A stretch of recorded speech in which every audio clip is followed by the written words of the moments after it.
where when we introduce this going to school and all that stuff, even the female child is supposed to go to school, and when she goes to school, she's going to be taught about leadership.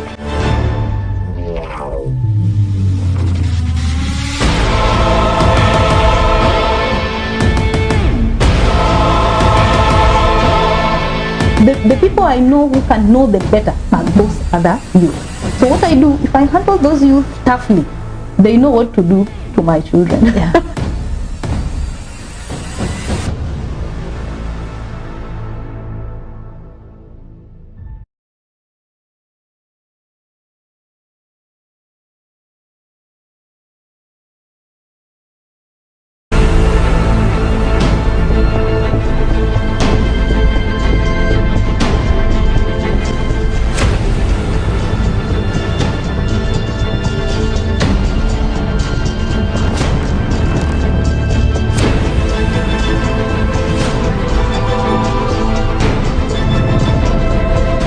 Where when we introduce this going to school and all that stuff, even the female child is supposed to go to school, and when she goes to school, she's going to be taught about leadership.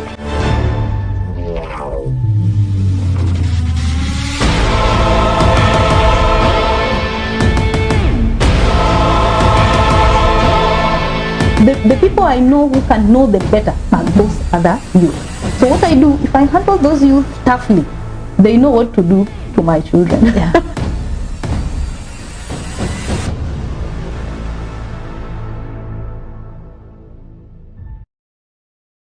If you're a business person, a trader, or anyone who wants to sell something for money, you have to advertise your products and services.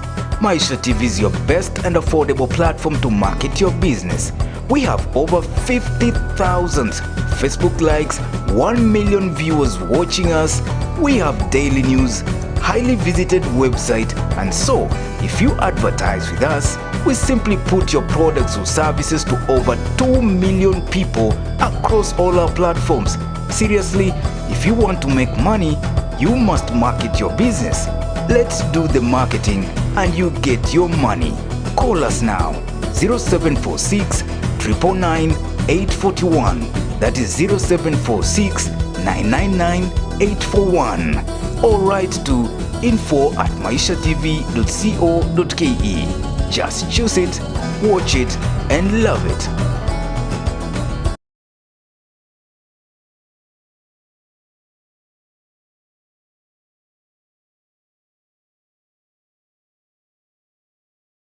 If you're a business person, a trader, or anyone who wants to sell something for money, you have to advertise your products and services. Maisha TV is your best and affordable platform to market your business. We have over 50,000 Facebook likes, 1 million viewers watching us. We have daily news, highly visited website, and so if you advertise with us, we simply put your products or services to over 2 million people across all our platforms. Seriously, if you want to make money, you must market your business. Let's do the marketing and you get your money. Call us now, 0746 999 841. That is 0746 999 841. Or write to info@maishatv.co.ke. Just choose it, watch it, and love it.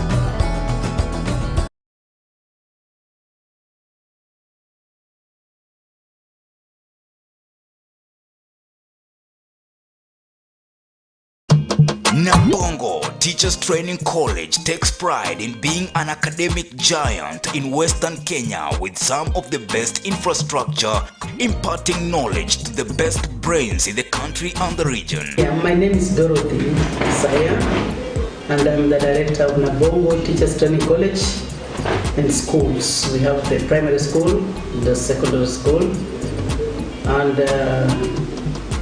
this college.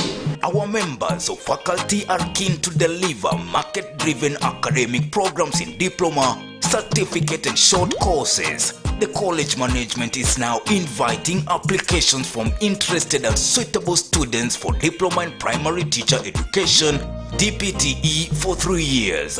Upgrade from P1 to diploma primary teacher education for 9 months.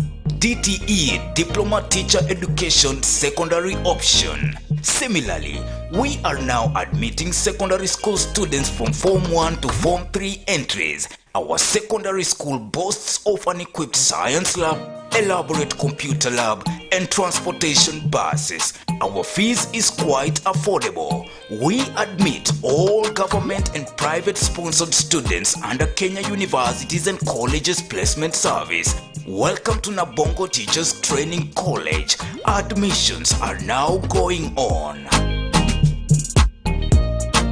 Nabongo Teachers Training College is situated in Bungoma County. For secondary school admission, call now 0704 366 140, 0704 366 140. For Nabongo Training Teachers College admission, call us now 0711 574 423, 0711 574 423. Nabongo Teachers Training College, Bungoma.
Alright, it's 20th September 2021 and just right now you are right at the right place for Maisha Prime News. My name is Bushabi Jr.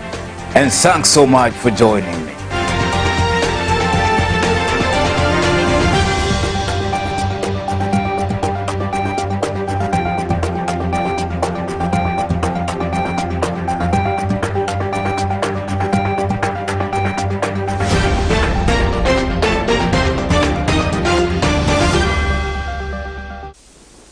Tonight we start off with an alert story as the National Cohesion and Integration Commission NCIC raises a red flag on politicians found disrupting the country's peace through war-drums rhetoric. This comes at the backdrop of violence witnessed a few days ago when ODM presidential aspirant Jimmy Wanjigi had a rough time in Siaya and Deputy President in Mount Kenya region. NCIC chair has said the trend is just unacceptable. Shane Amoga tells us more.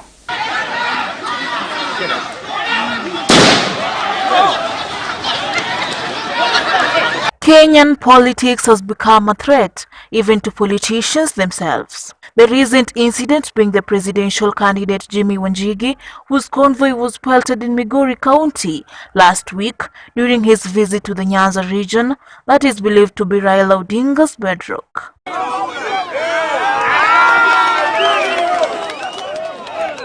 ODM! ODM! ODM! ODM! Nikisema ODM unasema ODM fagia wote. ODM! ODM! ODM! No. Sikia. Leo. It has become a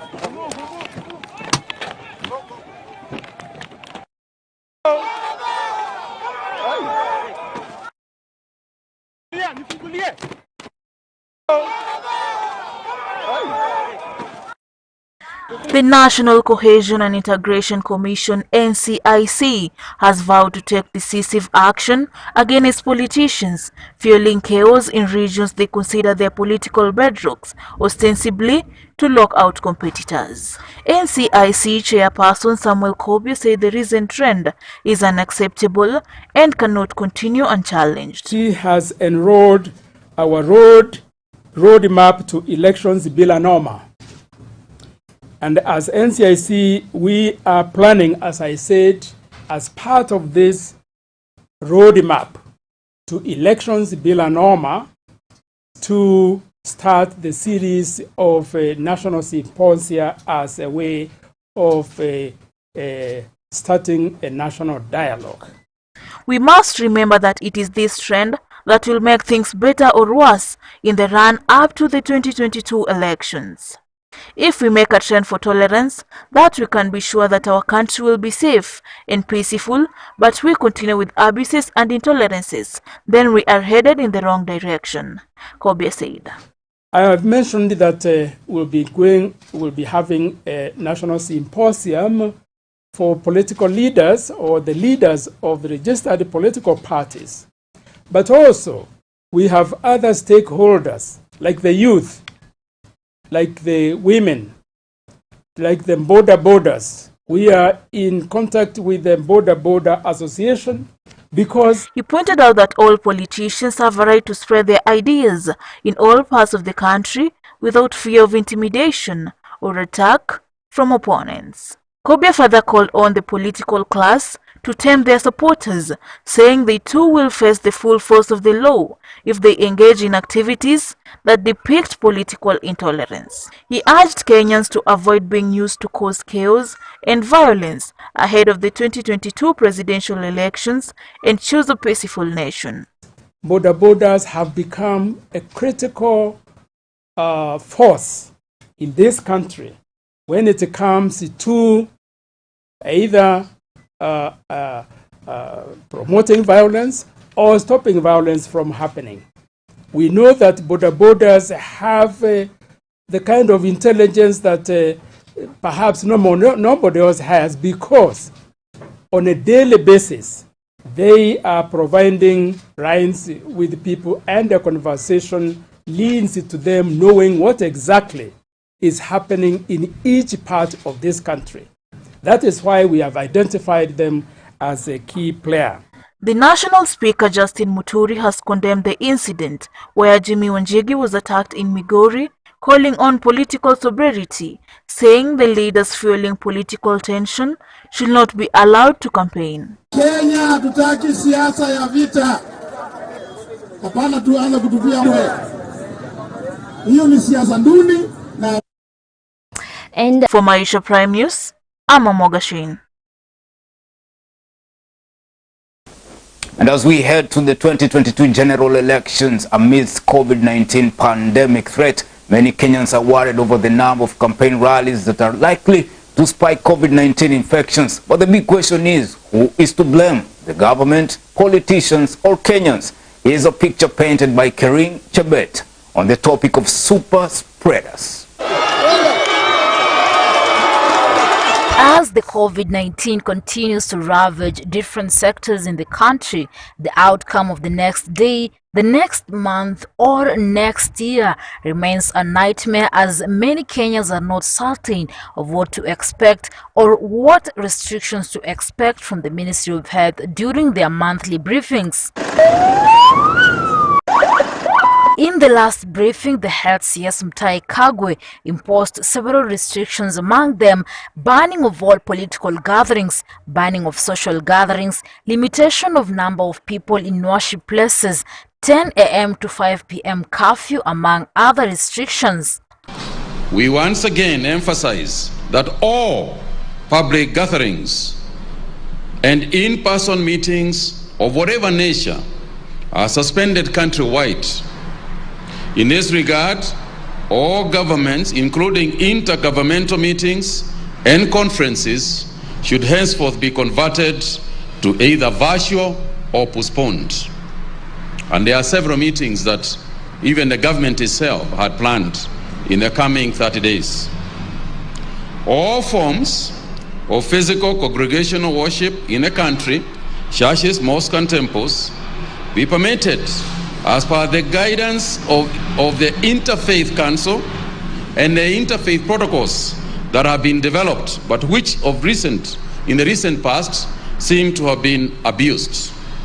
In-person worship should be limited to 1/3 of the capacity of the venue in strict adherence with the guidelines and protocols of the Ministry of Health. Meka ya curfew inatuumiza kama aswa sana kama sisi wa mama wafanya biashara. Toa wapi pesa? Wanataka tuibe? Haya, alafu next year mtataka tuwapigie kura. Kwa nini? Hiyo. Sisi hatutaki mambo kama hiyo. Sisi kama wananchi wa Bungoma tunasema sisi hatutaki mambo na curfew. Sisi tunataka tuongezee masaa ya kufanya kazi kwa sababu wengine wetu sisi ni wanabiashara. Tujiandikwa na mtu yote. I've no other new instruction I'm giving because my simple job is to enforce there's no public gathering, political rallies. We are not going to have discussion of these matters. Officers takes instruction on this, including the commanders. Those meetings have already been prohibited. Ours is to ensure that no such gatherings which endangers the life of the other citizens. But barely 3 weeks after the briefing, most of the restrictions are already ignored, more so by the politicians whom were expected to be at the forefront in leading Kenyans to obey the laid-down Ministry of Health protocols. Who has been at the forefront in breaching the rules in the fight against COVID? Is it us? Maybe. Maandiko yanasema ya kwamba tusikose kusanyika kama ilivyo desturi ya wengine. Kuna hali ambayo ni ya utata kisiasa, hali ambazo hazileti amani, hazileti umoja. Wakati huo ndio haswa serikali ama wanasiasa hutambua kanisa, kusema kwamba kanisa lituombee. Kanisa ikiwa ni sehemu ambayo inaendesha taifa, kwa sababu ujue kutokana na maombi ya waumini na wale ambao wameokoka wanamfuata Mungu, wao ndio wanasimamisha nchi. Na kwa hivyo ni vizuri sana wale ambao wanahusika na mambo kama haya, ni vizuri sana wakati wanataka kufanya maamuzi waweze kujua kwamba ni vizuri waweze kuzungumzia kanisa ili waweze kupata upande wao. Kanuni moja ya ibada ni ushirika. Kwa hivyo serikali na kanisa hufanya kwa pamoja, tena kipamoja. So jambo ambalo liko pia nitaweza kuzungumza, serikali pia ingejaribu kuangazia habari kama zizi nyumba za burudani, mabaa, mahali kuna vinywaji na vileo. Nafikiri pia hao wangeweza kuwa wamefungiwa kwa sababu mahali pale wakati watu wanapokuwa katika starehe zao hawajijali kabisa. It is a bit ironical when the number of people attending weddings, funeral and worship places are limited while those attending the political rallies are infinite.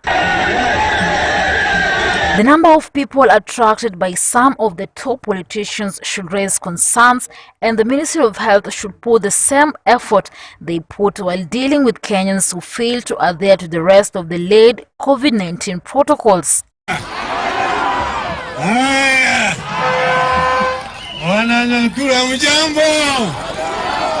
But the big question still remains, who exactly is to blame? Politicians or Kenyans? Wamesema kwamba kuna COVID-19 na COVID-19 ilikuwa tu homa. Si unaona baada ya kuwa exposed sasa corona imeisha. Si ndio? Imerudi chini, hakuna sindano, hakuna Panadol, hakuna dawa, hakuna chochote. For Prime News, I'm Rida Chebet Karim. Yes, of course, the big question might never find the big answer. Thank you so much, Chebet, for the story. Now, moving on, the United Green Movement now wants the government to revise the procurement scheme of fuel to ensure the free on-board prices paid are lower and to reduce the pump price. UGM leader Agostino Neto says the government should consider importing on-cost insurance freight, which would give responsibility to the supplier, who is likely to obtain lower maritime costs than the open tender system. Further, the United Green Movement is calling on the government to increase in storage capacity for buffer stocks.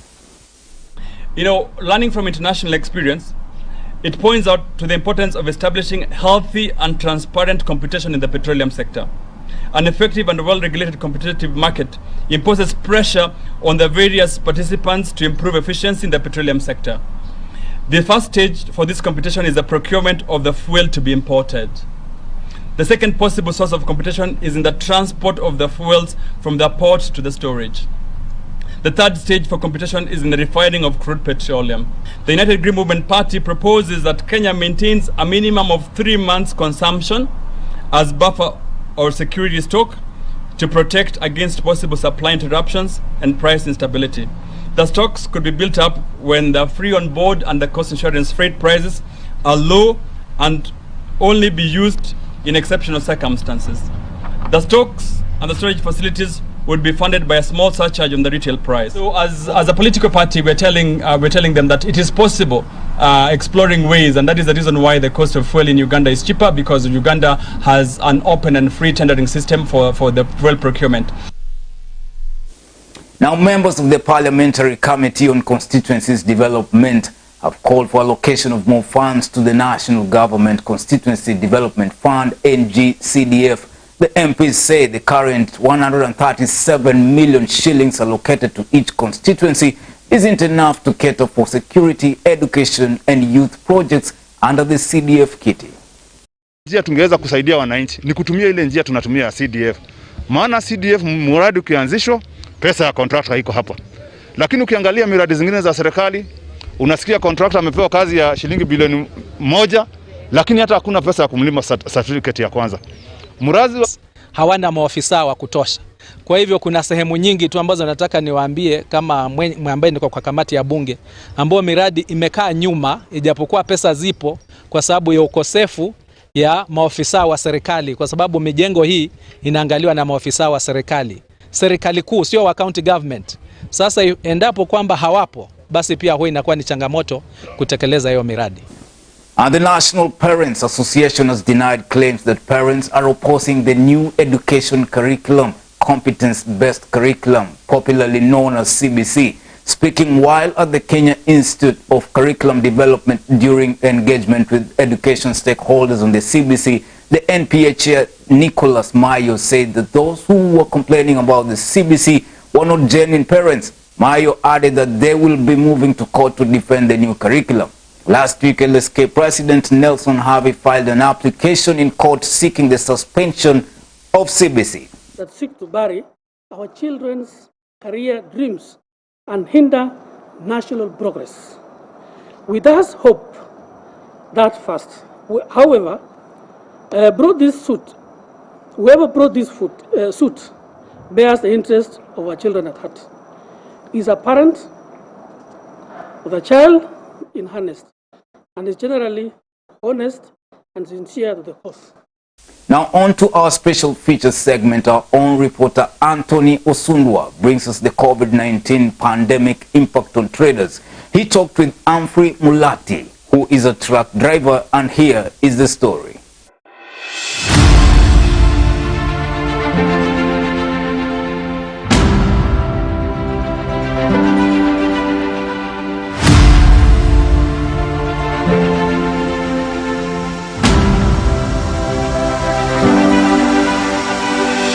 It is now a high time for the national government of Kenya to uplift some of the restrictions given to curb the spread of COVID-19, as many of them have paralyzed the activities related to small-scale businesses. It is now clear that we cannot exclusively depend on foreign partners and their systems to resolve our health crisis. The curfews, lockdowns, and restricted movements in and out of some counties have given the small-scale businesses a hard time, as they depend on day-to-day movements to earn a living at the end of the day. The nationwide curfew shall continue to be observed from 10 p.m.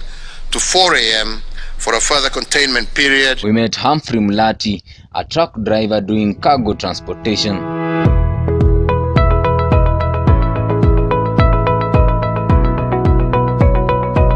Mimi naitwa Humphrey Mulati, nilikuwa kiongozi wa hapa upande wa transport.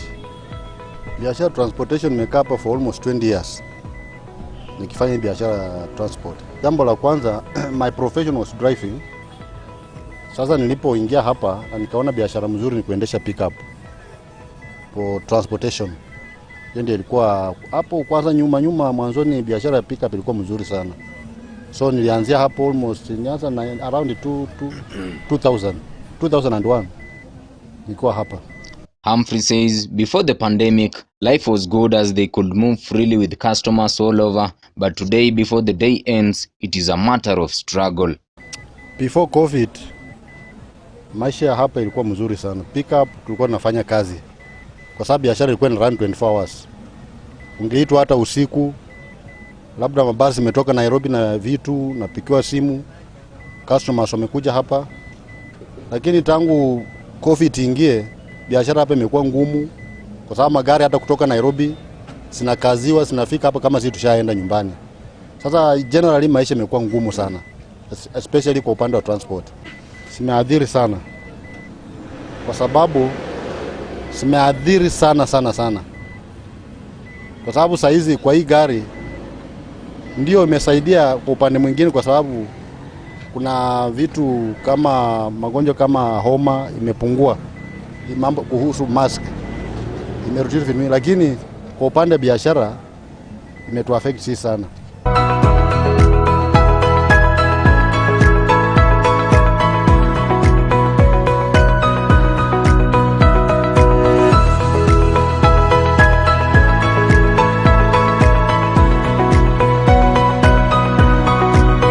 He urges the national government to at least lower some of the restrictions to help them work freely.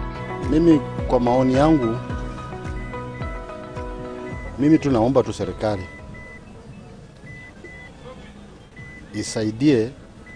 Unajua uchumi wa nchi kitu inafanya uchumi kwa juu, ni uchumi kwa juu sana ni mafuta. Mafuta yakipanda sana, huyu mwananchi wa chini ataumia sana. Away from that, he also asked the government to check on the issue of fuel price increment, which seem to be giving them a hard time in their daily transportation. County government is under national government. Sasa mimi ile ndaomba national government ile kitu inasafanya itusaidie wapunguze bei ya mafuta so that mwananchi wa chini apate nafuu, at least maisha kwa ya kawaida. Kwanza hilo ndio limetuadhiri sana. Sasa unaona siku ya leo tangu wapandishe mafuta jana, najua kuongeza kwa lita kwa petroli lita moja 7 shillings. Sio ndio mara ya kwanza tangu niingie hapa. Kwa sababu walikuwa wakiongeza na shilingi moja ama mbili, lakini sasa hiyo umetuadhiri kwa sababu wanaongeza lita moja 7 shillings. Tangu asubuhi hajai pata customer. Unaona gari imekaa hapa. Hao jamaa njaa na wakula hapo kwa sababu customer pia wakifika hapo kuambia mafuta imepanda wataki kuelewa. Mwambie mafuta imepanda na anaenda. Sasa sisi tumekaa tu hapo hivyo tu. Sasa mimi nilikuwa naomba tu serikali kama inaweza ingilia katikati, kwa sababu hatuna mtu mwingine hata mwenye anaweza kusaidia. The only the government, rais aingilie kati ili mafuta teremuke so that hata yule mtu wa chini, kwa sababu sasa mtu wa chini anaumia zaidi. Hasa mtu wa nyumbani. Unajua mafuta ikipanda hata pikipiki wako na shida. All transport yako na shida kwa sababu wakisema wanapandisha, serikali inasema msipandishe. So naona mtu wa chini ndiye anaumia sana.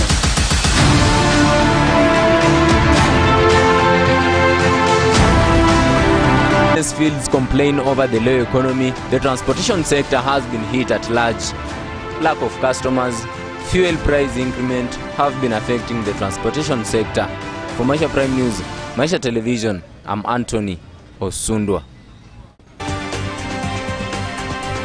Thanks so much, Anthony. Keep up the good work.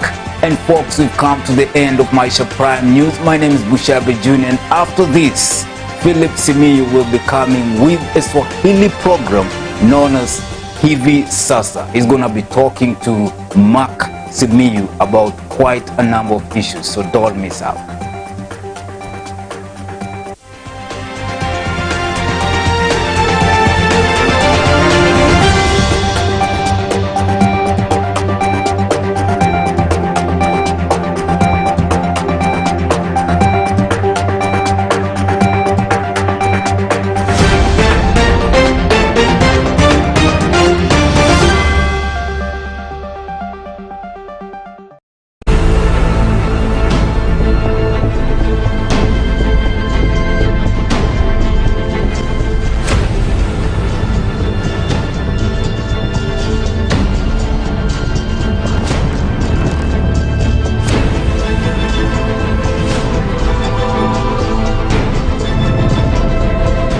where when we introduce this going to school and all that stuff, even the female child is supposed to go to school, and when she goes to school, she's going to be taught about leadership.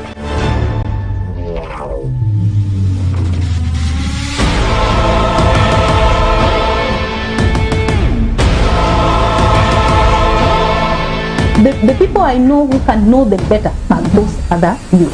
So what I do, if I handle those youth toughly, they know what to do to my children. Yeah.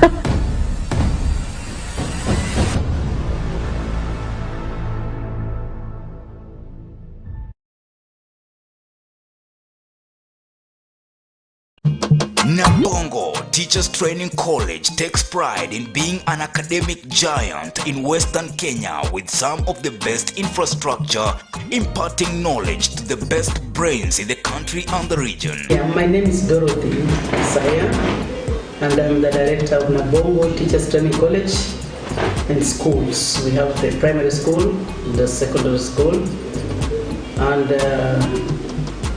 this college. Our members of faculty are keen to deliver market-driven academic programs in diploma, certificate and short courses. The college management is now inviting applications from interested and suitable students for diploma in primary teacher education, DPTE for 3 years. Upgrade from P1 to diploma primary teacher education for 9 months. DTE, Diploma Teacher Education Secondary Option. Similarly, we are now admitting secondary school students from Form 1 to Form 3 entries. Our secondary school boasts of an equipped science lab, elaborate computer lab, and transportation buses. Our fees is quite affordable. We admit all government and private sponsored students under Kenya Universities and Colleges Placement Service. Welcome to Nabongo Teachers Training College. Admissions are now going on. Nabongo Teachers Training College is situated in Bungoma County. For secondary school admission, call now 0704 366 140, 0704 366 140. For Nabongo Training Teachers College admission, call us now 0711 574 423, 0711 574 423. Nabongo Teachers Training College, Bungoma.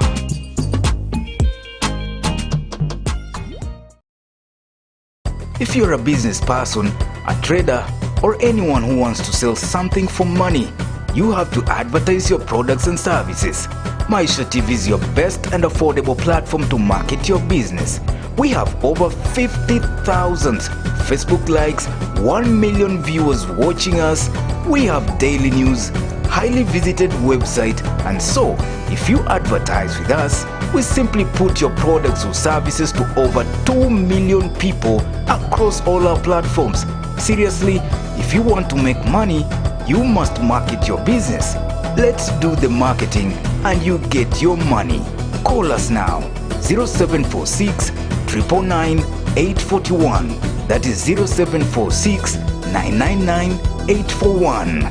Or write to info@maishatv.co.ke. Just choose it, watch it, and love it.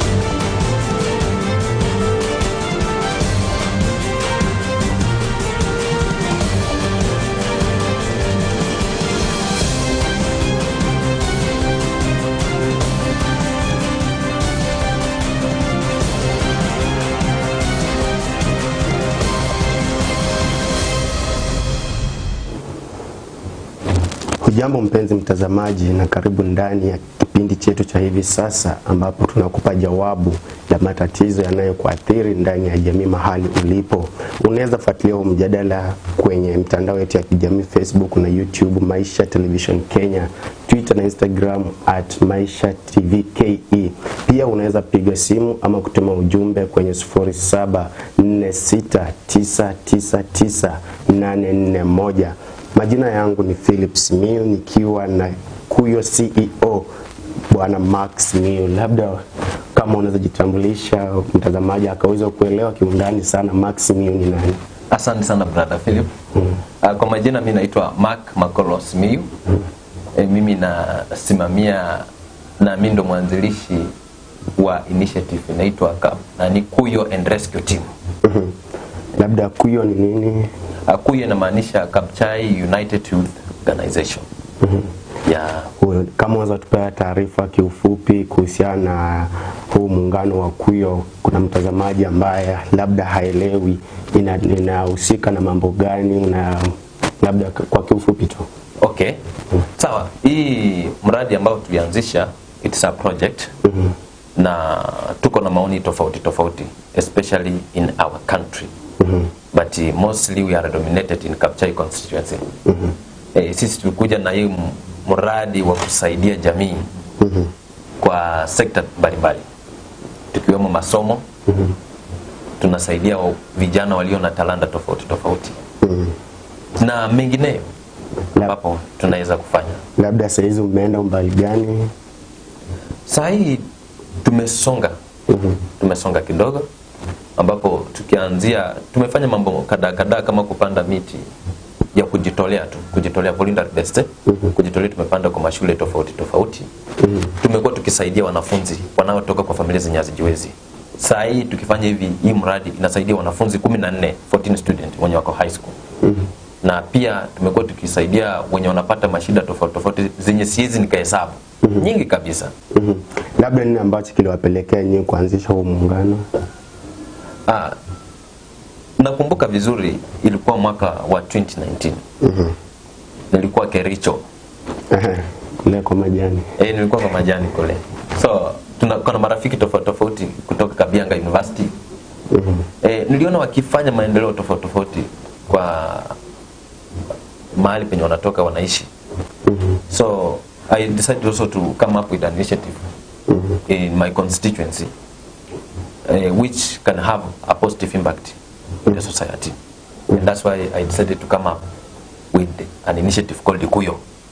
Now, the main aim that pushed us to reach at this extent is because pia nasi tumepitia kwa mashida tofauti. Na naelewa importance and the advantage of coming together. Mkikuja pamoja tunapata maoni mazuri, tunapata maendeleo. Na ndio nikasema wacha niunganishe vijana. Na tukaanza na vijana karibu 300.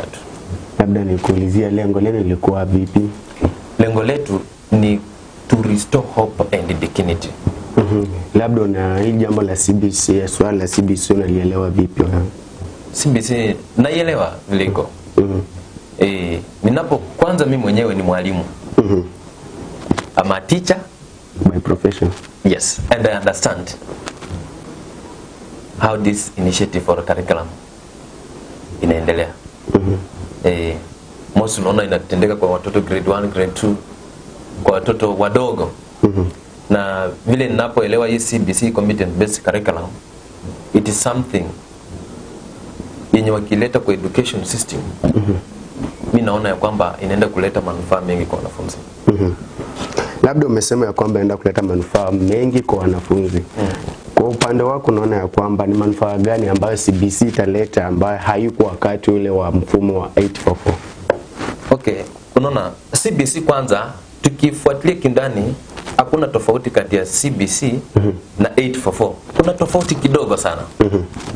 Kwa sababu unaona the only problem ama the only different ya CBC na 844 is that CBC yenye imeletwa hapa, it's a practical oriented curriculum. Ambapo unaona wanafunzi wengi wanataka kujaribu kutumia vitu ambapo wanasoma.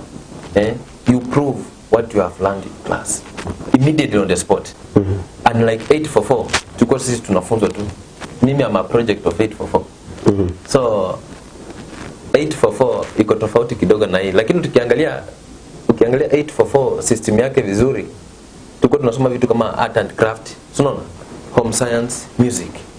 Na ukiangalia kwa CBC pia kuna vitu kama hizo zenye wanasema, kama unaona wanasema ati mwanafunzi sijui bebe guitar ende nayo shule. Unaona, that is part of music. Home science wanataka mwanafunzi mwenyewe aki bring that knowledge into practical immediately. Ndio. So there's a slight difference between 844 na CBC. Na saa hii tuko in a competitive curriculum ambapo you go per your skill and ability. Yeah. Na labda kumekuwa na malalamishi kutoka katika maongozi ama school administrations ya kwamba hii CBC ina implementiwa. Kwa mfano tunapoangalia shule za kibinafsi, tukiangalia hapo sana kumekuwa na malalamishi ya kwamba kwenye shule za kibinafsi wanafunzi wameweza kuhamishwa kupelekwa katika shule za serikali. Je, unaona ya kwamba huku lawama zikiwa ya kwamba kule shule za kibinafsi zimeweza kusazwa sana kutokana na huu mfumo, sababu wanahitajika the infrastructure resources za kufanikisha huu mfumo mpya wa elimu wa CBC katika shule za kibinafsi, hizo resources hazipo. Labda wewe unaonelea kwamba nini ambacho kinasababisha, je, resources ama nini? Okay. Sasa unaelewa CBC it is good, but it was rashly implemented by the government. Na CBC si ya wanafunzi wa public peke yao, pia wa private. And the problem that is making even some of the pupils in private school or some of the teacher or some of the parents from private school wanahamisha wanafunzi wanawapeleka kwa public school is because number one, it is expensive. Reason being, ukiangalia vitu vinye vinahitajika, ukiangalia mwanafunzi mwenye anapeleka mtoto ama mzazi mwenye anapeleka mwanafunzi wake kwa shule ya kibinafsi, that parent must be able to pay for the school fees. But the entry of this CBC, it has corrupted everything. Reason being, mwanafunzi anahitaji, do you expect a grade 1 student anahitaji vitabu 13 textbook na ujiongeza school fees? Unaona hapo mwalimu anakuwa mzazi anakuwa na shida kubwa ya kusaidia mwanafunzi wake. That's why anampeleka kwa public school, because sometimes the public schools are favored by the government. There is free supply of textbook. Sasa mwanafunzi akienda kwa public school anasoma. Na many believes, not many, even me, I believe that when we look deeply at this CBC, it look like it is designated for the rich people. And you see now those rich people from private school wanapeleka wanafunzi kwa public school. Reason being is just the materials and the resources, basic structures zenye zimekuwa invented in that curriculum, in new curriculum, zinashinda mzazi kubeba uzito. Na ukiangalia pia hali ya dunia vile iko, ama Kenya, there is an economic crisis, there is no circulation of cash. A parent might be unable to pay school fees as well as purchasing those material that are needed for the practical practice. So that's why mzazi anasema it is better I purchase those textbooks from public school rather than paying cash school fees in private schools as well as purchasing those textbooks. That is preferable to some of the parents. Na labda nikiulizia, unaona ya kwamba huu mfumo wa CBC huenda ukazorotesha sana sekta ya shule za kibinafsi? Mtazamo wako? Not really. It can't. Sababu umesema ya kwamba unapoangalia watoto wanahamishwa kutoka katika shule za kibinafsi wakipelekwa katika shule za serikali. So as we see, even more schools, more private schools are going to be launched. You see that? Kenya, we have different people with different classes. Watu ni matajiri huko nje. Licha tu kuna mzazi mwenye anaweza kuwa na a lot of engagement. Na akasema atuache nipeleke mwanafunzi wangu kwa shule ya shule ya serikali. Si ndio? Nitoe mwanafunzi from hii shule ya private. Kwa sababu ako na a lot of engagement. Lakini ukiangalia wazazi wengine, hii kitu wameona tu hata hakuna. They just see it cannot affect their income. Unaona? So mimi naonelea kwamba hii shule za kibinafsi zitaendelea tu kufunction.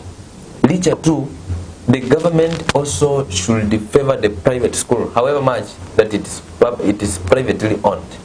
So mimi sioni kama shule ya upili zitaanza kudidimia kidogo kidogo. ni wazazi wengine pia vile wanaendelea hivi, kama wanapata kazi, wanapata pesa, they invest a lot in business, they can use those monies to cater for the academic requirement and basic necessities for these students for practical. So unaona, sasa hii nayo haitaweza kuaffect private school. It is just some of the few parents wenye either wamepoteza kazi, so unaona, they feel heavy weighted, so unaona, ama you can, unaona, unaweza poteza mzazi, you depend for somebody na anakufa, so unaona. So that one itafanya tutoke kwa private school uende kwa public school, but we have those wenye wana emerge, they just keep on kupeleka wanafunzi kwa private school because they are so this imbalance in terms of resources ama government distribution of CBC materials to schools ingekuwa ina favor pia private, tungekuwa na equality, wanafunzi tu wanaendelea kwa private school wengine, lakini kuna some of the cases zenye misfortunes zenye hatuwezi tukajaza, zenye zinafanya mzazi atoe mwanafunzi wake kwa private school ampeleke kwa public school, and that is it. So I don't see if private school will lose more students. Parents are able, kuna wazazi wengine wanajiwezea huko nje.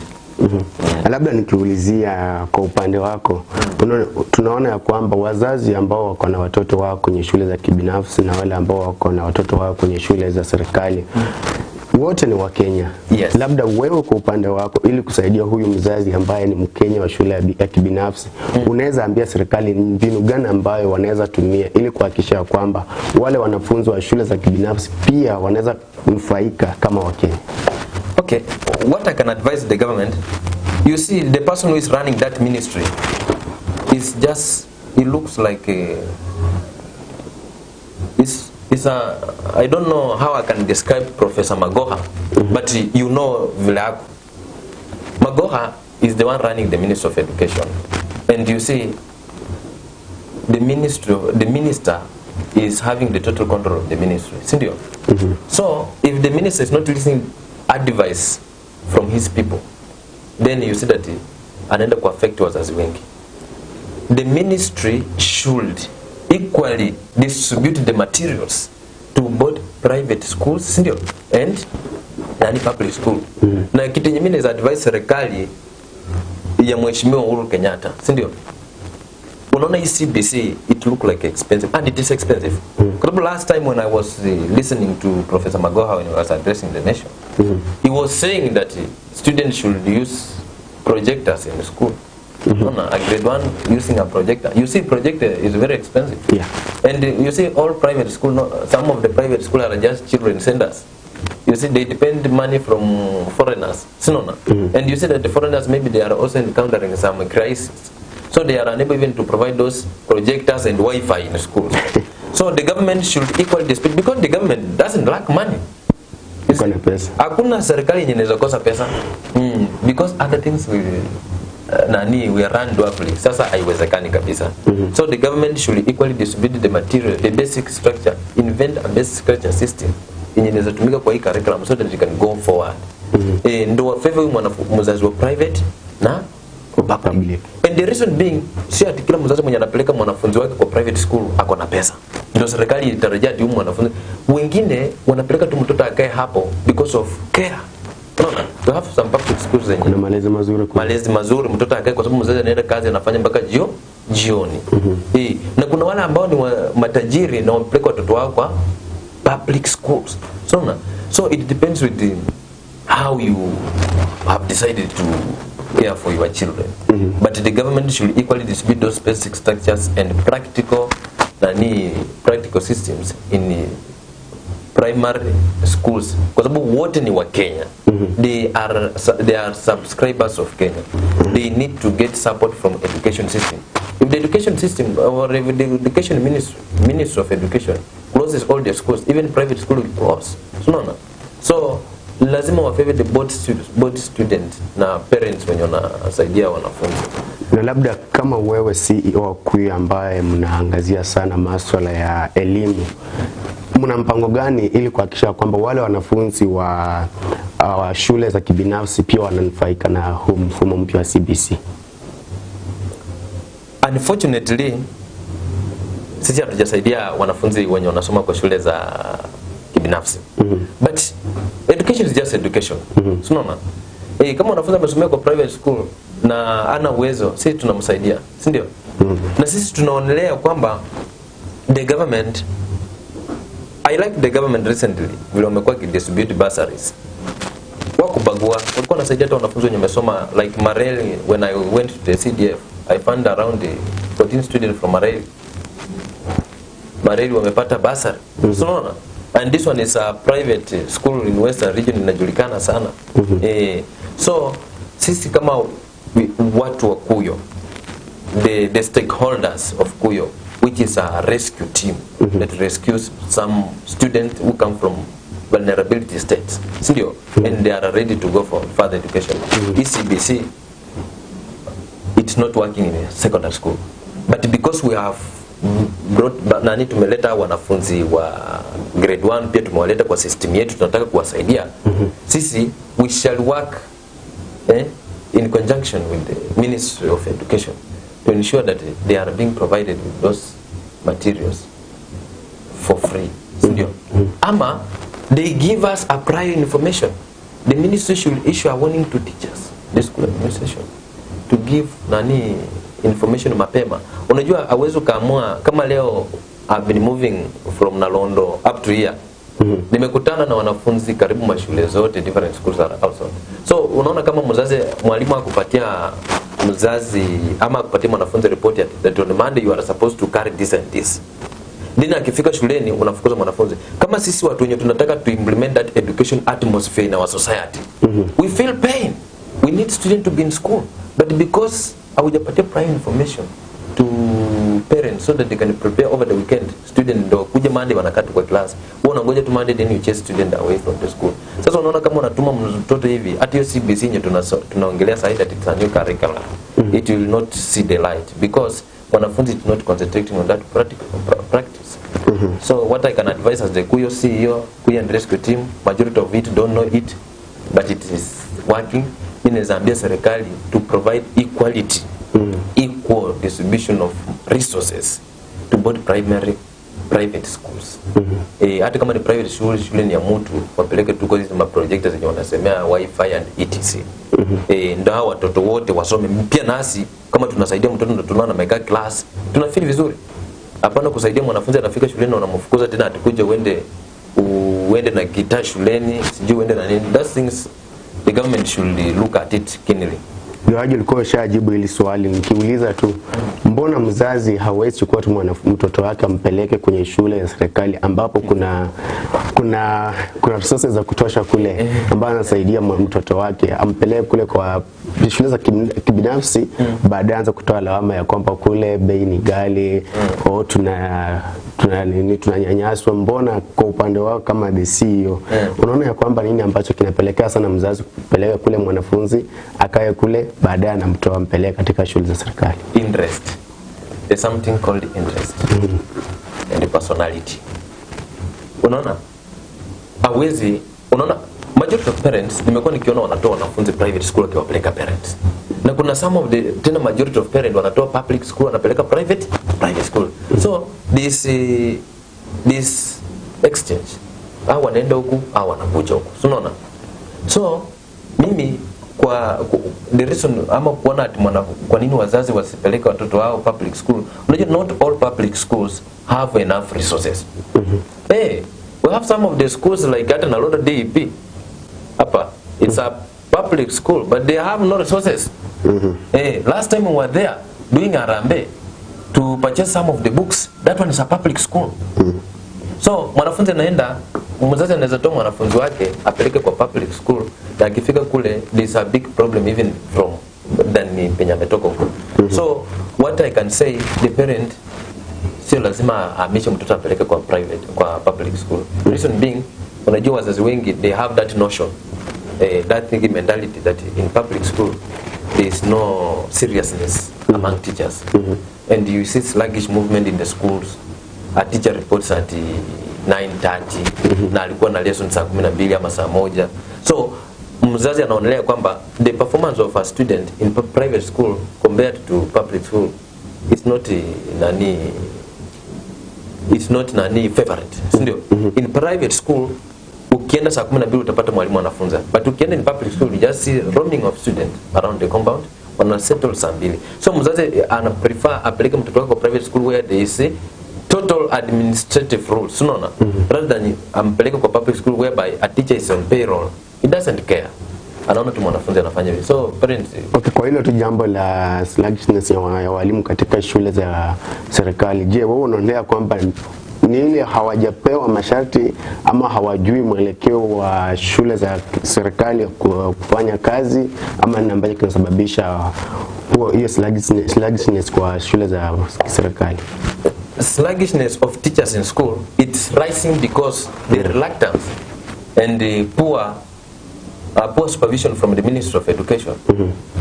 Because you see, like last time when I saw Professor Magoha landing in Nandi, he just moving to national schools, unaona, and then national school, but anaacha hizi shule ndogo ndogo, the undeveloped school, unaona. So akiacha hivi, unaona walimu, it depends with the head teachers also. The head teachers of those schools ndio wanafanya kwamba there's a lot of sluggishness of teachers, because you are the head teacher of the school, you are coming at 1 p.m. You are coming at 1 p.m. in school. Sasa utangojea mwalimu mwenye anafunza science akuje saa 12? Never, it will never happen in Kenya. So kuna shida, the Ministry of Education should supervise teachers accordingly, sindio? We have aerial administration officer, we have chiefs, sindio? I heard Matiang'i wanted to bring this administrative sector to work in conjunction with the education ministry. So chiefs should monitor the schools so that the sluggish of teachers inaweza kuwa chini sana. And you see, last time, like the recent KCP result, the public school student recorded high marks. So they are among tops, not only private school. At even some of them defeated private school.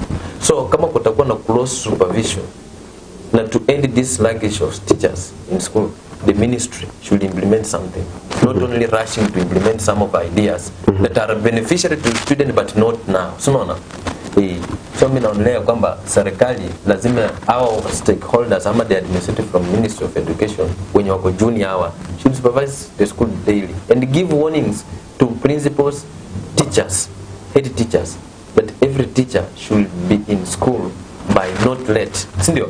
7. Hapo tono wanafunzi wengi wanapita mitihani na sluggishness of teachers inaisha. Na tunapoachana na swala la CBC, naona ya kwamba mwelekezi wangu ananionyesha kwamba saa haiko upande wetu. Tunapoangalia tuko kiufupi ile swala la virusi vya corona katika nchi yetu ya Kenya, tunaona ya kwamba serikali inajaribu kila njia kuhakikisha ya kwamba watu wanaweza kupata chanjo, wanaweza kukingwa na hivi virusi vya corona. Sasa hivi tunaona ya kwamba watu zaidi ya 1400 wameweza kupewa chanjo katika nchi ya Kenya. Tuna maambukizi zaidi ya 1200 sasa hivi. Tuna watu ambao wamepimwa hizo virusi vya corona zaidi ya 2 milioni. Labda unaona ya kwamba hii njia ambayo serikali inatumia sasa itaweza kusaidia kupunguza maambukizi ya virusi vya corona ama vipi? Sasa corona is a deadly disease, sindio? Na ukiangalia kama saa hii tunaona ya kwamba it's only 4,500 wenye wamepata chanjo. 4,500 only in Kenya out of 50 million ndio wamepata chanjo. Then the government is not serious. But the government might be serious, but the citizens are not serious. Reason being, tunaona hii vaccine watu wachukue. Na umesema ya kwamba wewe ni mwalimu, je, umepata chanjo? Mimi nimepata chanjo. Nimepata.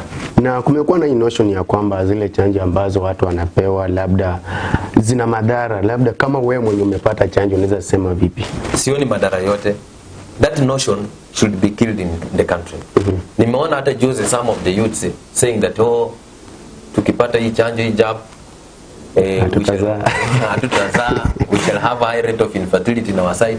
Sasa unaona that notion ifanyike hivi, lakini viongozi ndio wana let down. Our leaders are the source of all this problem because they were not giving clear information about this disease, and that's why people are taking it as assumption. No. Tukiangalia kama last time when our minister for health Honorable Mutaikago was just giving a threat when we were just watching TV, you feel like this is, but they are not acting. They never created awareness to these people, locality. They failed that one. That's why you see that people are fearing to take that job. Lakini ingekuwa tu serikali ilikuwa too serious from last year up to this year, wamekuwa too serious, then watu wangechukua. Lakini mimi na advise watu to go and take that job. Because when they close, site is just voluntary based. They have taken this voluntary. Unaenda tunadunga bure. Lakini to reach a time whereby ukitaka hiyo nani utaenda unalipa 1 million. Ndio upewe. People will die. Lakini sasa I blame the government for failing to create awareness to these people, to tell them the truth about this disease. They were just sitting in Nairobi and making noise on TV. Rather than people locality are dying, and so we are recording high rate of death. Coronavirus imekuwa changamoto kubwa sana. Na kumekuwa na hili jambo la wakati wa kutekeleza masharti ambayo serikali imeweza kupeana ili kukinga virusi vya corona kusambaa kwa kasi. Tumeona ya kwamba wiki iliyopita tumeona malalamishi yakiwepo kwenye taarifa zetu ya kwamba kuna baadhi ya watu ambao wanasazwa wakati serikali inapotekeleza haya masharti ambayo imewekwa ili kuzuia msambao wa corona. Tunapata katika kaunti yetu ya Bungoma kuna malalamishi ambayo imetolewa ya kwamba kuna baadhi ya wale wahudumu wa bus maeneo ya burudani wanasazwa wakati serikali inapotekeleza hayo masharti. Je, unaona ya kwamba huu kusazwa kunaweza leta impact gani katika maambukizi ya corona katika nchi yetu ya Kenya? Sasa tuanze na vilabu. Kufungwa kwa vilabu na hoteli, hiyo sio solution ya kuacha nani ati corona isambaze. Unaona, the government should focus on one thing only. If it is to ban public gathering, wacha wamaanishe. Waache kudanganya, kwa sababu ukifunga kilabu, you will find a small bar that accommodate only 20 people. Unaona? Sasa hawa 20 people, if they sit 1 meter away, you'll find that the room is small. Wengine wanaweza kaa nje. They are just comfortable sitting there. Sasa ukuje ufunge na in Nairobi you are accommodating more than 2,000 people at a crowded place. No, that is the thing. Sasa mimi naonelea kufunga kwa club hakuwezi kureduce that corona. The corona can be reduced if people will go and take the jab. Unajua prevention is better than cure. Waende wachukue hiyo jab, wakipata hiyo nani vaccine watumie, then the government should instill discipline to errand business owners who seems to accommodate more people. I like the good example of Safaricom. You see how they accommodate people one by one. Hata hapa ukipata mtu amepatikana corona kwa Safaricom, then that one is I can say this I don't know, I can say demonic powers have just landed there kwa sababu they use the health protocol. Sonar yenye inatumika, lakini the government itself it has failed people because wanasema ya kwamba watu wasiungane kwa hoteli, kwa bar, na au wanaenda wanafanya mikutano yao, rallies, public rallies. That one ndio inaongeleza corona sana inazambaa. Labda tukimalizia awamu ya kwanza, kuna swala ambalo nimekuulizia ya kwamba kuna baadhi ya bus ama vilabu ambavyo serikali kulingana na masharti ya serikali alisema ya kwamba by saa 1 takana vilabu vyote vilikuwa vimefungwa. Lakini tumepata malalamishi kutoka katika wale wahudumu wa vilabu wakisema ya kwamba kuna baadhi ya maeneo ya burudani ambayo hayo masharti ya kufungwa saa 1 yanatekelezwa ama yanafuatiliwa sana kwa karibu, lakini kuna maeneo mengine yanapewa wakati wa kufanya hadi saa 4. So sijui kwa upande wako nasema vipi kuhusiana hilo jambo? Sasa as a youth leader, niko na jibu hapo.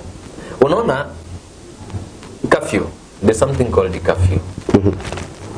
When the president announced that curfew inaenda kwa maeneo tofauti, tuseme kama Western Province hapa, last time tumekuwa na curfew inaanza saa 1, automatically all bars should be closed by 7. So no, should be closed. That one is an order from above, sindio?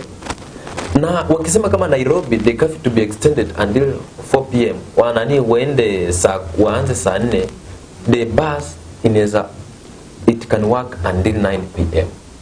But because in Kenya we have a problem, we have a problem that kila mtu, my life my choice.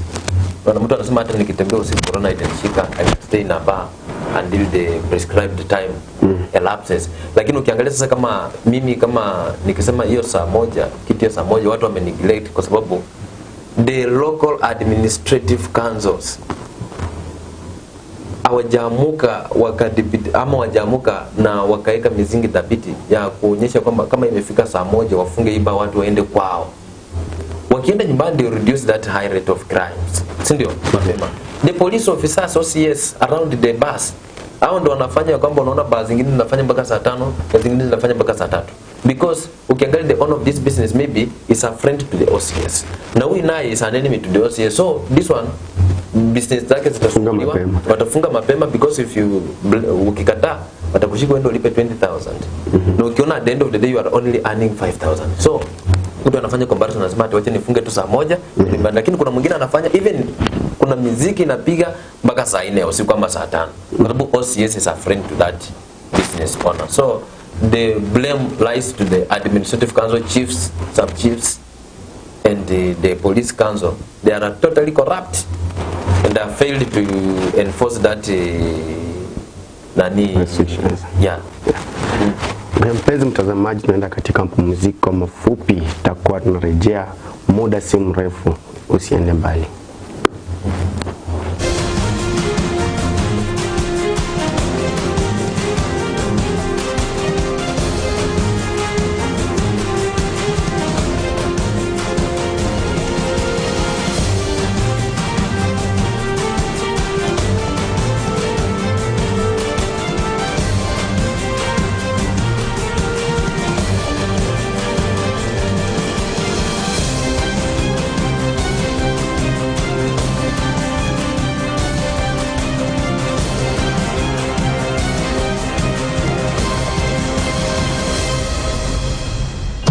Nabongo Teachers Training College takes pride in being an academic giant in Western Kenya with some of the best infrastructure, imparting knowledge to the best brains in the country and the region. Yeah, my name is Dorothy Saya, and I'm the director of Nabongo Teachers Training College and schools. We have the primary school, the secondary school, and this college. Our members of faculty are keen to deliver market-driven academic programs in diploma, certificate and short courses. The college management is now inviting applications from interested and suitable students for diploma in primary teacher education, DPTE, for 3 years. Upgrade from P1 to diploma primary teacher education for 9 months. DTE, Diploma Teacher Education Secondary Option. Similarly, we are now admitting secondary school students from Form 1 to Form 3 entries. Our secondary school boasts of an equipped science lab, elaborate computer lab, and transportation buses. Our fees is quite affordable. We admit all government and private sponsored students under Kenya universities and colleges placement service. Welcome to Nabongo Teachers Training College. Admissions are now going on. Nabongo Teachers Training College is situated in Bungoma County. For secondary school admission, call now 0704 366 140, 0704 366 140. For Nabongo Training Teachers College admission, call us now 0711 574 423, 0711 574 423. Nabongo Teachers Training College, Bungoma. If you're a business person, a trader, or anyone who wants to sell something for money, you have to advertise your products and services. Maisha TV is your best and affordable platform to market your business. We have over 50,000 Facebook likes, 1 million viewers watching us. We have daily news, highly visited website, and so if you advertise with us, we simply put your products or services to over 2 million people across all our platforms. Seriously, if you want to make money, you must market your business. Let's do the marketing and you get your money. Call us now, 0746 999 841. That is 0746 999 841. Or write to info@maishatv.co.ke. Just choose it, watch it, and love it.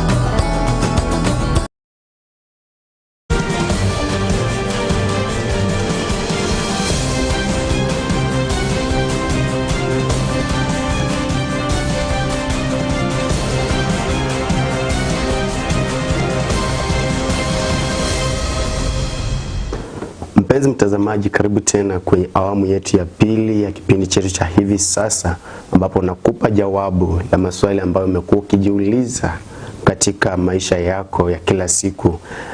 Unaweza pia kutufuatilia, unaweza fuatilia mjadala huu kwenye mitandao yetu ya kijamii Facebook, YouTube Maisha Television Kenya, Twitter na Instagram @MaishaTVKE.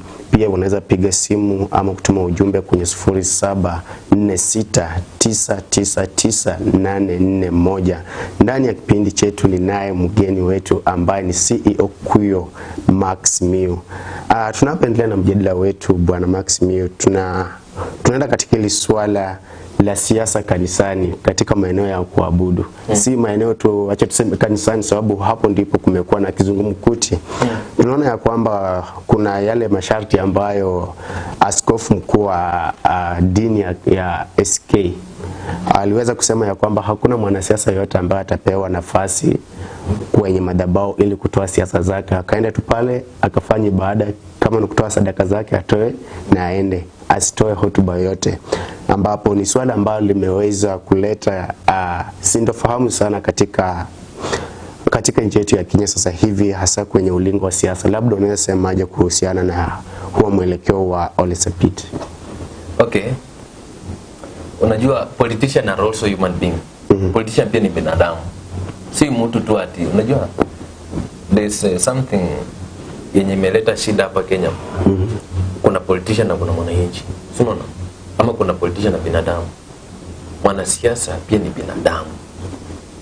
The only problem is the politician when they take mic in the church, wakisimama kwa pulpit, they start hate speech, arrogance, ignorance, unatusi watu, they cause violence, like what happened in Canol one time, where some people died. So that thing inaleta shida. But I agree with the Ole Sapiti fully. Because a church is a place of worship. It's a place whereby people assemble together to glorify the Almighty God. So the issue that Bishop Ole Sapiti told some of the people who are at the Anglican Church of Kenya in Butere last time, it's just true. Because when people assemble together, they want to praise the Lord. They don't want to listen to politicians. Politician, when you take a mic, you just speak your word. I don't agree to ban them because they are also human beings. When they have the information, let them talk out of politics. To give angels a room so that they can do wonders in the church. Lakini wanasiasa wamekuja hapo, when they reach at the church, they come with a heavy convoy. Watu badala concentrate to the preacher, they start concentrating on mheshimiwa, how much will he or she contribute to the church. Yenye atasema leo. Yenye atasema leo, yenye atajibu mwenzake. So that's the things that are happening. So I think that guy, Ole Sapiti, sensed something. And it is not something we can take it lightly. He said something. And he knew that politicians have taken the... Unajua, some of the politicians, they worship a lot. They worship some of the things we don't know. When they come to church, even they can influence the pulpit. The Holy Spirit will never land here. So some pastors always sense. A good example is my church. My church, it has never accommodated any politician because they know these politicians have negative influence and they can cause some fallout in the church. So I agree with that guy, Ole Sapiti, to ban politicians from attending the pulpit. Politician waende wafanyie mikutano nje. Wakikuja kanisani washiriki tu kama wenzao, wakimaliza waende nje. Let the chiefs assistant chief wapewe nafasi waongee. Na swali likibakia tu, mbona hawezi enda kwenye maeneo ya maabudu kama kwenye misikiti kule kwenye kwa Hinduism huko anakuja tu ndani ya makanisa? Mbona hawajapeleka katika maeneo mengine ibada kando na kanisa? Sababu ndani ya ulingo wa siasa kuna wanasiasa ambao pia ni Waislamu. Mbona siasa zao zipeleke kwenye misikiti wamepata nafasi kwenye makanisa? Mosque is a no-go zone for politicians. Why? You cannot go to a mosque and start campaigning. They have one rule, but everybody abide with it. Achana hizi kanisa zingine yani unajua kama mimi naweza amuka leo nafungua kanisa, I need support from politicians, I call them all of them. Mosque hawaamini kitu kama hicho. Ukienda msikitini, hatuoni mwanasiasa unafika hivi, they will not give you a mic even to speak. Utakaa tu chini they just recognize we have so and so hapo kwa kanisa. Sasa wanaamini ya kwamba wakienda kwa mosque hao jamaa wako na masharti tofauti, hawatatupatia nafasi tuongee. Because hawataki uongo. Muslim then wapendi uongo. Lakini hizi makanisa zingine ndio wanapenda uongo. Wahindi now I don't know how these people worship the Lord, but they mean it. Sindio? Hakuna mwanasiasa yenye utasikia ati mwanasiasa fulani ameenda kama tembelea Wahindi wakaenda wakashirikiana nao kanisani akatoa donation fulani. Ati ameenda kwa msikiti mahali fulani kama Somalia ama Bungoma akatoa msaada wa kitu fulani. So these things are happening to Christianity only because they believe that millions of people are in Christianity. So many people are assembled there. Sasa wanaenda kwa, lakini kwa msikiti hawana time ya kwenda kwa Friday kwenda kuabudu because wako na Friday na kila mtu anajua mwanasiasa ati Friday yako kwa parliament ama kwa kazi nyingine anafanya. So they believe on Sunday where people wamefunga kazi wote ndio wanapatana hapo ndio waongee kitu chochote. So kwa msikiti masharti iko ngumu sana yenye wanasiasa wawezane nayo. So nikiulizia tu labda unaona ya kwamba viongozi wengine wa dini hasa dini ya Kristo wataweza kukubaliana na huu mwelekeo wa askofu mkuu wa Kianglikani? They will not. Why? They will not. They will not. Kwa sababu Anglican, huyu ni bishop wa Anglican na amesema hivi. Tomorrow or next Sunday you listen an ACK church in Lodwar imekaribisha mwanasiasa fulani amekuwa anaongea. So it's an interest. Mtu anataka kama kanisa tuseme Catholic ndio ilianzisha kubani hizo Catholic, the first church to ban politician was Catholic. But wakafika mahali fulani kwa sababu sasa Catholic ya Mombasa imeban kama Cardinal Njue amesema kwamba tufunge makanisa. Wanakuja kwa Bungoma wamekaribisha politician. Wakienda hivi wanaanza kupigana vita. Kuna vita kati ya leaders of the church. So even if the Bishop Njega said so, but you'll hear one day in Lodwar or Garissa or Nairobi or any place in the wanakaribisha mwanasiasa naenda hapa na anapiga siasa kwa sababu wanataka kujenga church. So hizi makanisa zingine mimi nakwambia we have thousands of churches in the country. They will not accommodate. Like last time juzi nimeona ya kwamba kuna kanisa kule Kimilili na sasa kufanya harambee. They have invited many politicians. Is that also a church? Na wamekaribisha wanasiasa. So they don't subscribe to all the sapiti ideologies. And they say wao wanasema kila mtu na kanisa yake. Wewe kama umetajirika wewe kwa sababu pia ulifanya siasa ndio kapewe bishop wako. So he campaigned. So watu wataanza kusema kwamba you have been bribed, like the notion in the country, you have been bribed by the state or to ban some of the people who love God. Sasa unafanya hivyo na ban watu wengine, hiding yourself that mtu fulani asiende kanisa. Unaona? So kama wewe umebani hivyo, unajua Bishop Njenga naona hata Bishop Njenga, Archbishop Ole Sapiti. Under that total control of the country. Unless NCCK wakisimama na watu notice wasema tu kwamba politician not to be given churches. Na judiciary ama the law, the court also to ban. Ndio hiyo inaweza eleweka. Lakini you cannot ban somebody mwenye ako kwa kanisa yake kama mwanasiasa kama mimi nashiriki Hope and Light Christ Ministry. Na niko baadaye a leader. Will they deny me a chance to speak? I'll speak and I'll just answer even the governor or I'll answer anybody else outside the country. So politics churches zingine hazitakubaliana na huyu Archbishop. Huyu amesema tu kivyake. Labda umesema ya kwamba mwanasiasa pia ni binadamu, apewa nafasi ya kuzungumza. Tunaona ya kwamba wanapopewa nafasi wanatoa zile hotuba za matusi, pale ambapo zinaleta chuki kati ya viongozi wengine. Wewe kupanda kuna sema ya kwamba nini ambacho wanasiasa ama mwanasiasa yote anapopewa nafasi ya kuzungumza kwenye maeneo ya ibada pale msikitini kama wataruhusiwa, nini ambacho unaona ya kwamba wanasiasa wanaweza sema mbele ya madhabahu ili wasiendelee kuzuiliwa? Okay. Ukipewa nafasi, pewa kama mgeni. Ukienda kwa kanisa kama ni mgeni wanakuuliza jina, unasema penye unatoka, penye nini. Kama ni mheshimiwa unasema I'm so and so, mimi ndo mbunge wenu na nimekuja leo nishiriki na nyinyi. Tukiendelea hivi tutaongea mengi, nitapanga tukutane nyinyi na nyinyi Monday, si ndio? Tukutane mahali fulani tuongee. That is enough. Acha kuongea kwamba wamenipangia, wanataka kuniua. Sasa ukisema hiyo kitu kwa kanisa, ama sema tu wewe niombee na pigwa vita, si ndio? Niombee niweze kufaulu hii vita. That's the only thing. Church is a place of worship, not politics.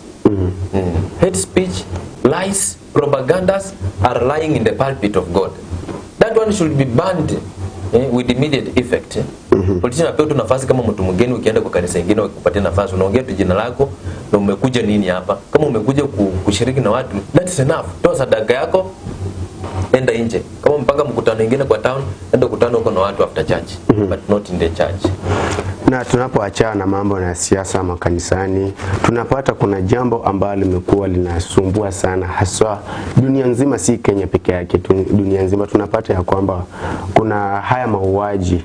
Napata ya kwamba kwa mfano wewe ni kijana, umesema ni leader, umekutana na pale mwanadada, mnaanza naye mahusiano, baadaye inapatikana ya kwamba huyo mwanadada ameuawa ama huyo mwanadada amekuwa wewe.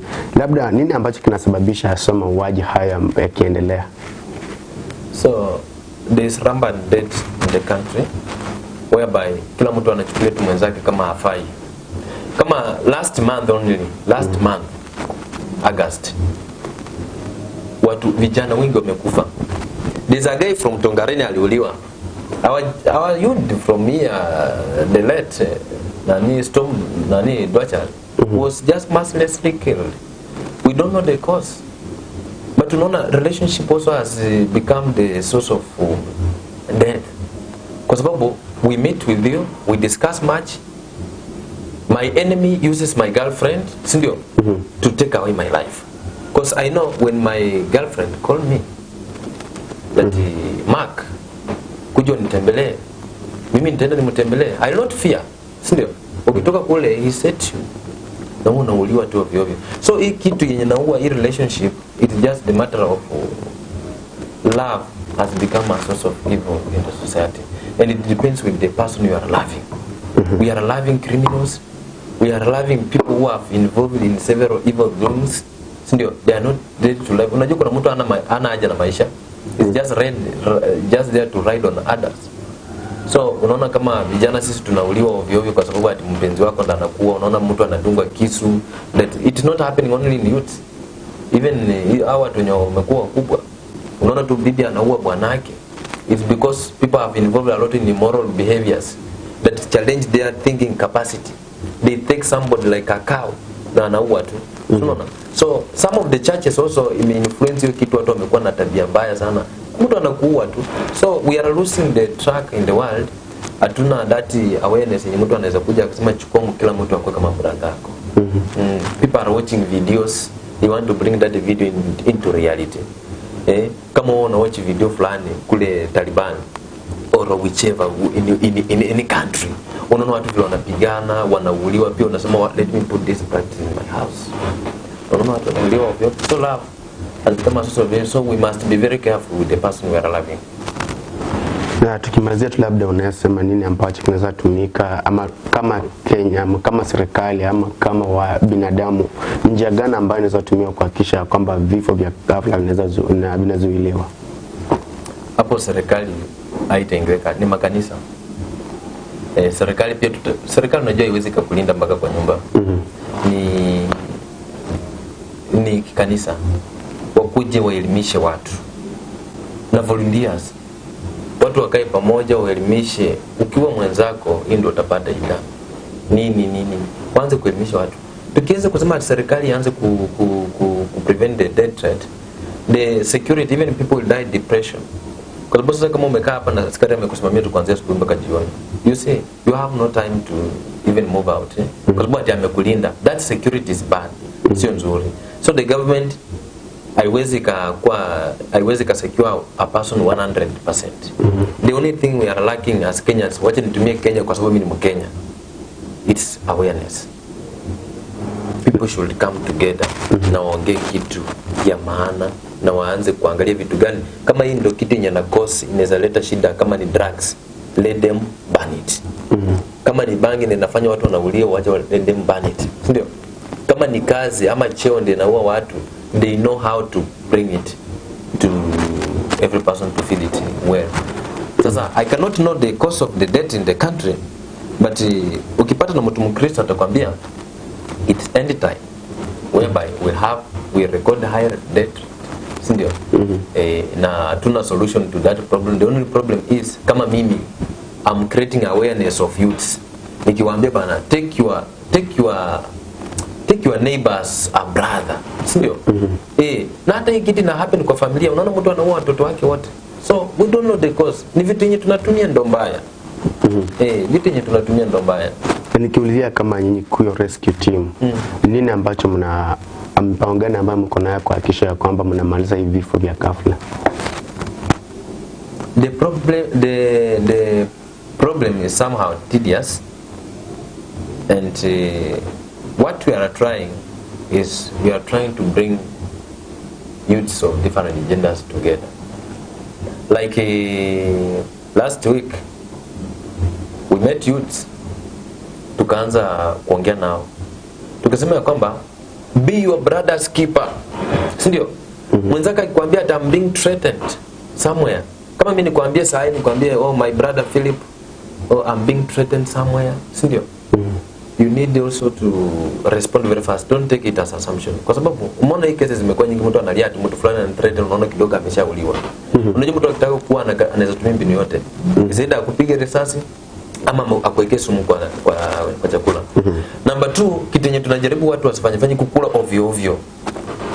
Watu wanakula ovyo ovyo, they take assumption. Unaona? Mtu anaenda kwa hoteli ama anaenda kwa boma ya mtu, unapewa pombe, unapewa chakula hapa, kila kitu, ukitoka hapa tumbe imefura, unaenda unakufa. Unasema oh tumekuwa tukiongea na yeye amekufa. Ndio. So watu kukula ovyo ovyo. Hii politics. Tunajaribu kwa device vijana not to engage in public politics. Reason being, mimi nasimama hivi naanza kutusi mwanasiasa mwenye kwa kiti. You see this politician when you are elected, they look like they have powers. Yana mtu anaona he can diminish your life. Sio? Anaweza kumaliza tu wakati wote. The only solution they have, sio to weaken you, wanakuua. So youths wenye wako hapa wanaongea maneno, wanatusi viongozi, unajua they have followers.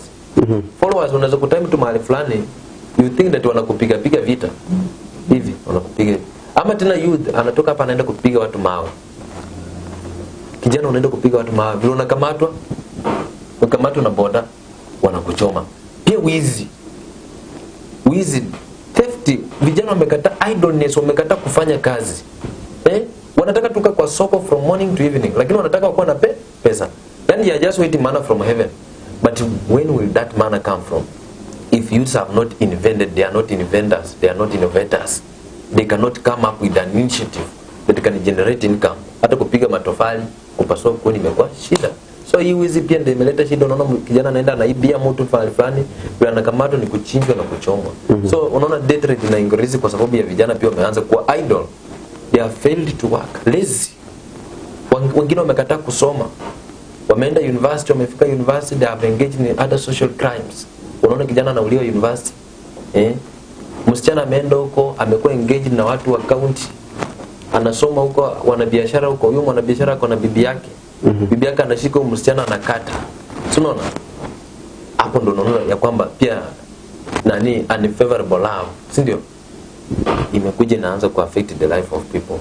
Watu wamekataa concentrate on their affairs, lakini wamejiingiza kwa mambo mengi ambapo imekuja paralyze their mind. So that is the problem brother, wizi na vitu vingine hivi ndio vinafanya watu wanauliwa tu. Labda tukimalizia, unaweza peana advice yako kwa vijana ama kwa wale watu ambao kwa katika society tunaweza peana advice gani kuhusiana na hii mambo ya death rate ambayo inaendelea kuongezeka ya ghafla hii? So what I can advise the society, especially Kenya. Wacha nianzie Kenya. Number one, if it is youth, I'm a youth also. Mimi si mwizi na sijauliwa, si ndio? Vijana waache wizi. Vijana wadogo waache kujiengage into some marriages zenye haziwafai, zimewazidi umri. Kijana tu ni mdogo tu unaendea kwa mama mzee. Unaona? Ukishikwa uko na familia wanakuua, si ndio? Alafu kitu kingine, vijana waache kutumia drugs at early stage. Ukitumia drugs inakuja na polarize your mind. It poisoned it. You become just as useless people in the society. Unaona unafika hivi hii nani drug inakuja na kumaliza tu at early stage. Alafu love. Vijana wanatembea tu hapa na hapa, analala na huyu, analala na huyu na huyu. Anakuja hapa kina kaswende, kina whatever, zinakuja zina fall in his or her life. Kidogo ashakufa. Sasa mimi nataka kuambia vijana, try to abstain from early sex. Sometimes e-sex, it brings diseases that are deadly. Na hata kama iko deadly, it can damage your mind. Na ukwetu mtu mwenda wazimu. Number 2, kama ni vijana wa community yache wizi. Wakiacha wizi, kila mtu akwe na kitu chake, we shall not encounter this death rate. Kwa sababu ukirecord side death rate, ukiangalia wengi wameuliwa kwa sababu alikuwa ameiba kitu fulani, alikuwa ameruka kwa nyumba fulani, CCTV kamulika wakamwandama. So ingine ni kisiasa pia. Vijana waache kuengage into public politics of hate speech. Unaongelea hate speech, mtu anakushika wanakuweka ndani, master wako anakutoa. Unaongea vibaya wanakuweka ndani wanakutoa. The next time this person will not arrest you, he will kill you mercilessly. So I can advise people, youths, especially youths, let me focus on youths first, so that we can drill this death rate in the country as fast as we can. Youths to discover themselves, to engage in relevant activities, to engage in talents, to discover their talents. They become busy. Watafute kazi waanze kuengage. They sit in groups that are relevant, that bring hopes in the society, not to move around with people who have no future. Hapo tunaona death rate itaanza kupunguka sana, especially hizi zingine zenye bado tunajiuliza maswali alikufa aje. Hizo za kujiuliza maswali mengi, hizo ndio zitaisha haraka kama youth will discover themselves na waachana mambo maovu. Na waende kwa kanisa, waombe Mungu, watafute wachungaji, wapatie mwelekeo. Waachana tunatakataka nyingi na wataenda mbali. Okay, shukrani sana Bwana Maximilian kwa muda wako, na hiyo ndio imekuwa hivi sasa kipindi ambacho kinakupa jawabu la matatizo ambayo unayapitia katika jamii. Tukutane tena siku ya Jumatatu. Langu jina ni Philip Simio.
Where when we introduce this going to school and all that stuff, even the female child is supposed to go to school, and when she goes to school, she's going to be taught about leadership.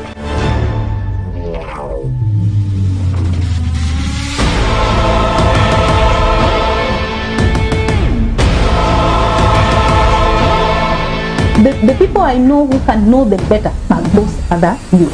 So what I do, if I handle those youth toughly, they know what to do to my children. Yeah.